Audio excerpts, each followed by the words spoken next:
Right Mayor Dudut Jaworski para sa pong inspirational message sa everyone. Magandang umaga po sa ating lahat. Dito sa Congressman Roman siyempre, sa ating Kapitana Irma Gomez, sa ating mga magpipag na kagawad.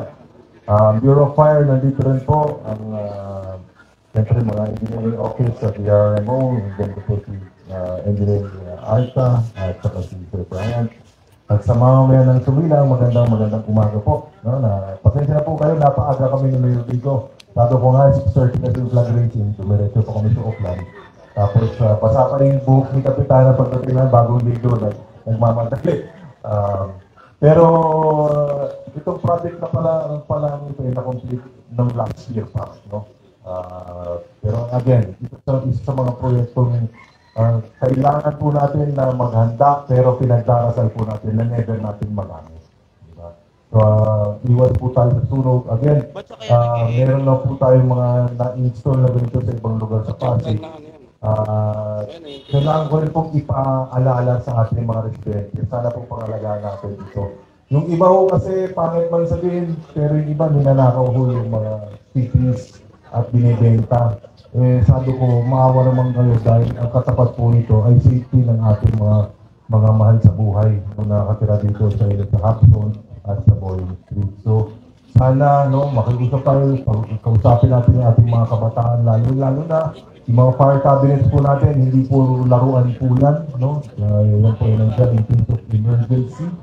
So, again, sana pangalagaan po natin itong mga naibibigay dahil po nanggaling din po yan sa pulsa ninyo, taxpayers money po, yung nagamit yan. Pinagagastos po para sa programang ito. Again, congratulations po sa Sumilang, sa ating barangay, at mabuhay po tayo lahat. Good morning. Maraming salamat, Vice Dudut Jaworski. At ngayon naman po ay aming ang tinatawagan ang ating congressman ng Lungsod Pasig. Walang iba kundi dito, Congressman Roman Romulo. Magandang umaga po sa ating lahat. Unang-una po, congratulations muli sa city, sa engineering, sa DRMC, lahat po na nagtulong-tulong. Sa totoo po, sabi nga ni Vice Dudut, pangilan na rin po ito na ginawa na proyekto ni Mayor Vico ng ating city. At sa totoo, nakakatuwa po yung project na ito. Kasi minsan, siyempre pag kami ganito kami activity, pag masasama nila ako, pinopost ko po ito sa mga ganito. Yung huli na pinost ko po tungkol dito, ginawa yun sa Bagong Ilog. Sa Bagong Ilog po, nagtayo rin sila Mayor Vico, si Vice Dudut doon ng dry sand pipe. Nagulat po ako noon, pagka-post ko po noon, tinawagan po ako ng congressman ng Ilocos Sur. Nakita raw po niya yung post na yun, yung dry sand pipe. Sabi nga niya, paano ginawa nila Mayor Vico ni Vice Dudut yun? Kasi kahit sa lugar raw po nila, sa Ilocos Sur, importante raw po itong mga ganitong alternatibo.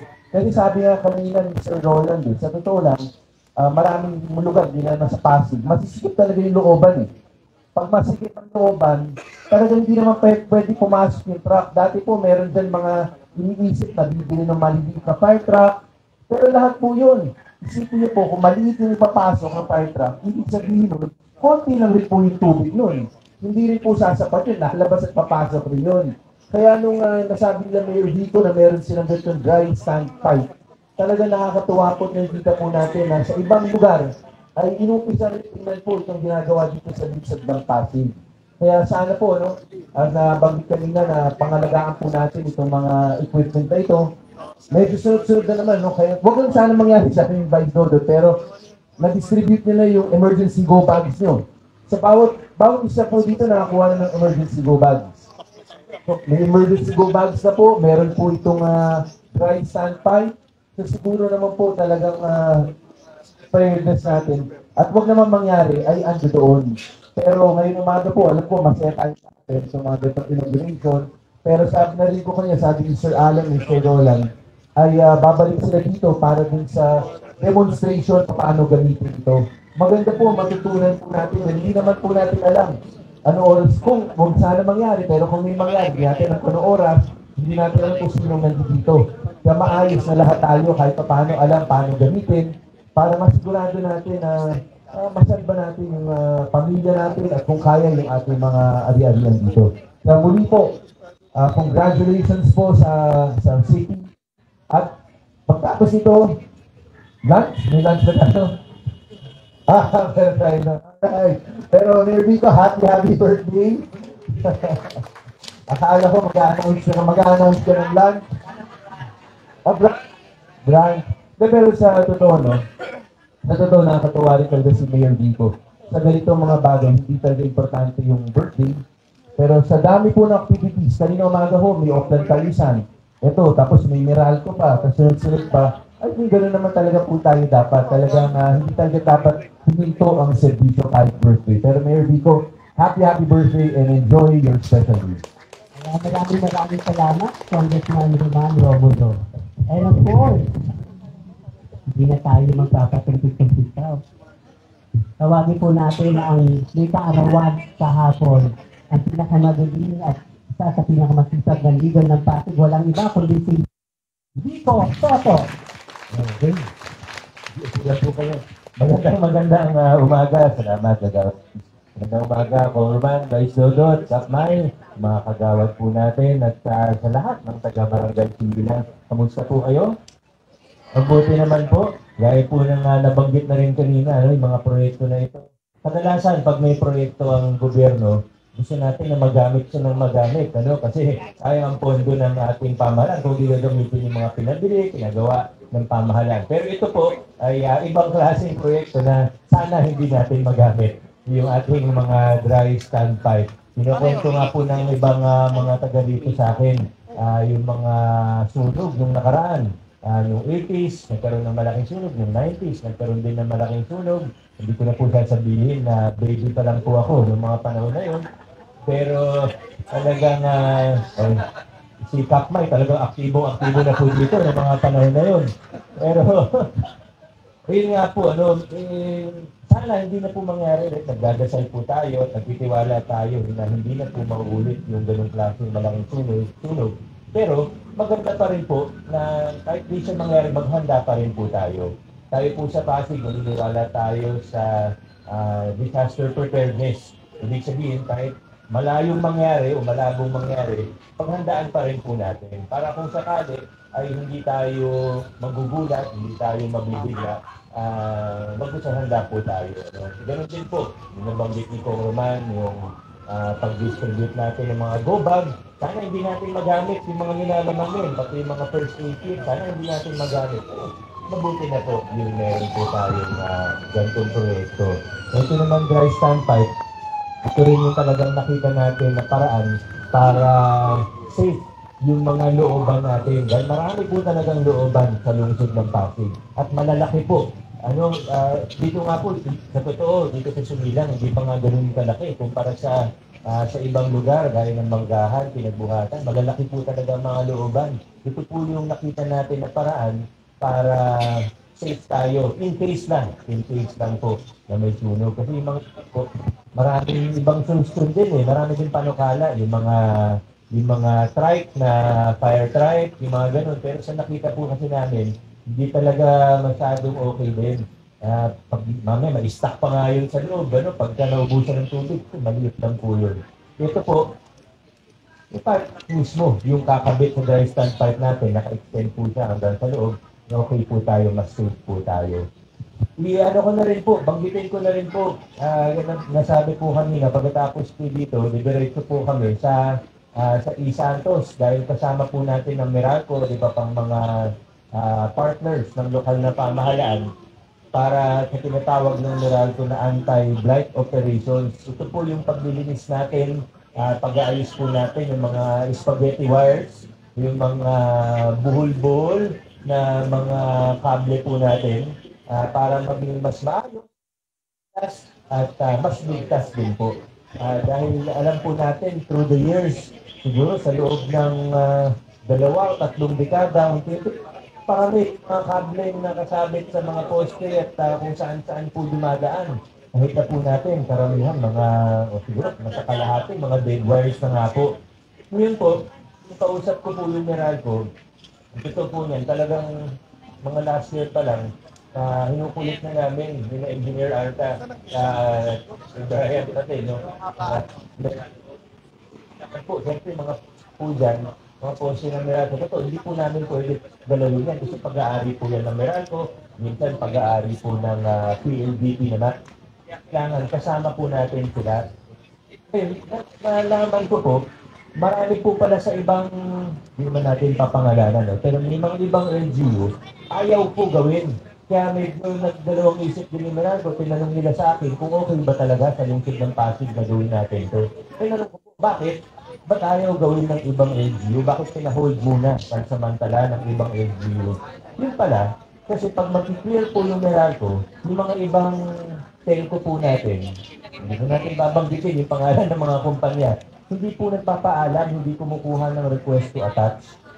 Kumakabit po ng nagbabayad yung kliyente, tayo, mga kliyente nila, nagbabayad tayo ng maayos sila, hindi pagkakabit nila sa mga poste ng Meralco. So, ang nangyayari po, pag nag-clear yung Meralco, hindi naman na-notice, talaga siguro sa laki ng Metro Manila, hindi talaga at minsan. Ang nangyayari po, pag tinanggal ng Meralco yung mga cable,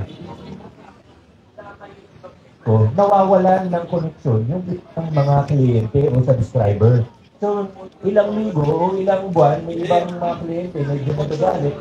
Nawalan sila ng internet, nawalan sila ng cable TV. Pero akin, ilan po, para sa akin po, bigla nyo naman nilakasan. Para sa akin po, okay lang po yun.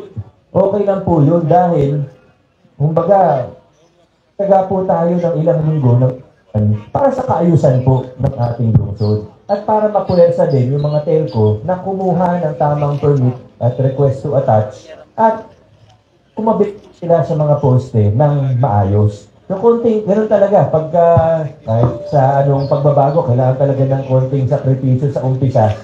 Kung kalalabasan naman po niyan ay mas maganda. Kaya ang pakiusap ko po sa bawat isa sa atin, at alam ko mga kaibigan nyo rin naman yung mga nakatira doon, mga kapitbahay lang din naman po ninyo yun. Pag napag-usapan po, sana po natin na kunting tiyagalan po, kunting pagtitiis para sa ikabubuti ng ating mga barangay. Mawalan man tayo ng internet ng 2 linggo, 3 linggo, ay sigurado naman yung resulta magiging mas okay, mas malinis, mas maaliwalas, at mas ligtas po ang bawat isa po sa atin. Patulong na lang po para po tuloy-tuloy yung operations natin kasama ng Meralco at mas maging maganda ang ating mga barangay at ang ating lungsod Pasig. Muli, sa lahat po sa inyo, maraming salamat. Congratulations sa ating so, maraming salamat ng producer ng po ay happy birthday.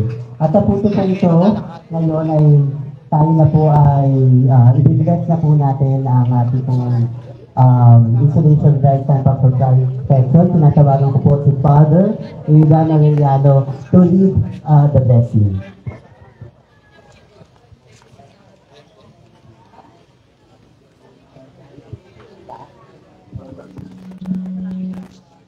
Puso kayong lahat. Sa ngalan ng Ama, ng Anak, ng Espiritu Santo, sumayin niyo ang Panginoon. Manalangin tayo. Manahan ka, Panginoong Jesucristo, sa piling ng mga nagpapasinaya sa lugar na ito, sa barangay Sumilang, sa Hobson 1 at 2, at umiling ng pagbabasbas sa iyo. Naway, basbasan mo, Panginoon, ang mga pipelines na ito na gagamitin ng iyong mga lingkod. Nawa ay ipagadya niyo po sa panganib at sakuna ang mga residente dito sa lugar na ito. At nawa ay iligtas sa lahat ng kapahamakan. Lahat na rin yung po namin sa pamamagitan mo, kasama ng Espiritu Santo, magpas sa walang hanggan. Ama namin sumasalangit ka, sambahin ng ngalan mo. Papasahan, sundin ang loob mo dito sa lupa para ng sa langit.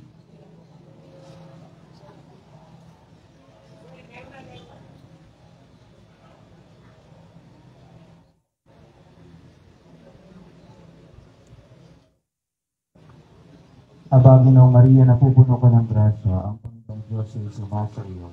Bukod kang pinagpala sa lahat, pala naman ang iyong anak na si Jesus.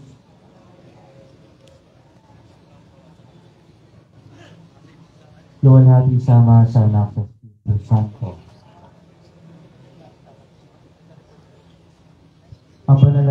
Kayo ay mag-ipaalaala ng pangkisa sa kamatayan pagkabuhay ni Kristo sa sakramento ng binag. At yung basan ng banal na tubig ng mga pipelines.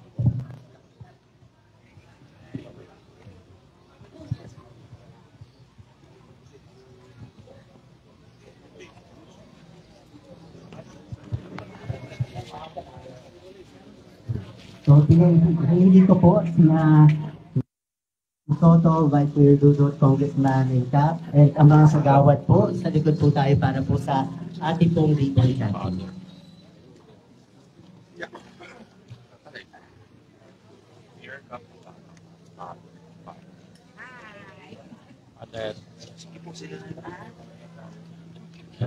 Okay, okay pa.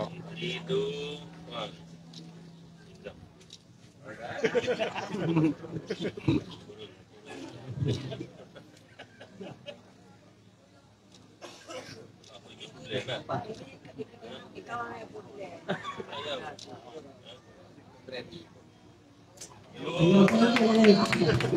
Ayan po. Now we can now move para po ma-bless po natin Father ang lahat po. Ayan, magandang umaga mga kaibigan. Live nga tayo ngayon dito sa Barangay Sumilang, kung saan nagkaroon ng inauguration ng dry pipe protection ito sa mga residente dito kung sakali magkaroon nga ng sunog. So maganda yun proyektong ito ng city government natin.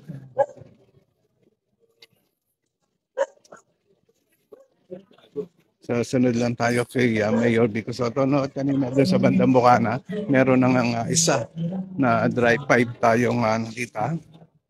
At dito siguro meron din, no? Tignan natin.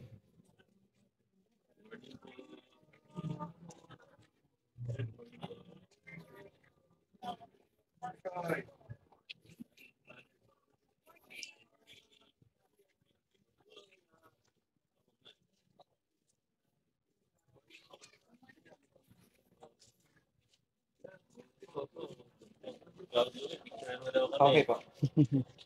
Ayan, at nagpa-picture na rin ang ilan sa mga nadadaanan ni Mayor Vico Soto.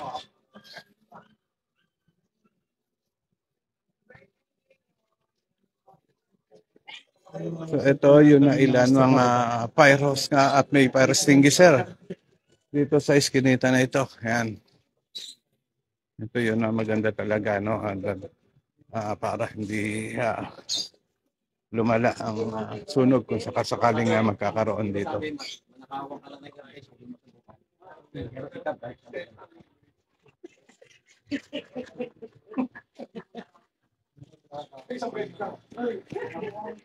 So, andyan pa rin si Mayor Vico Soto, no? At yung mga nadadaanan nun nga ay talagang hindi na iwasan yun na pagpapicture ng mga tao sa kanya.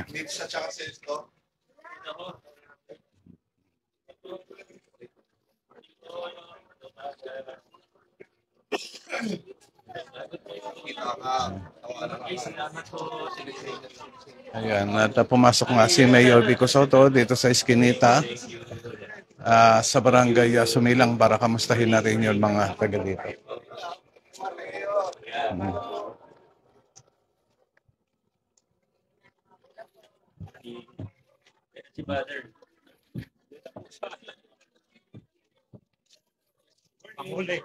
Kasama rin natin dito ang barangay captain ng Barangay Sumilang na si Cap Maya Gomez. So ayan, at andito rin si Congressman Romulo, no? At si Vice Mayor Dodot Jaworski ay ando na sa bandang unahan. Inikot nga nila itong iskinita sa Barangay Sumilang.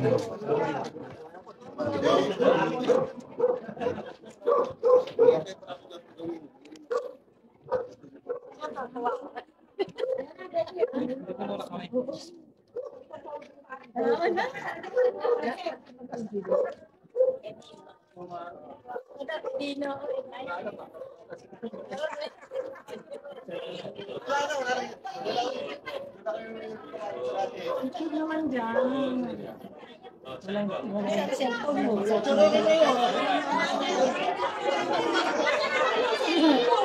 kayong cellphone. Pasolo tayo. Camera, so pasolo ha. Pasolo eh, kasi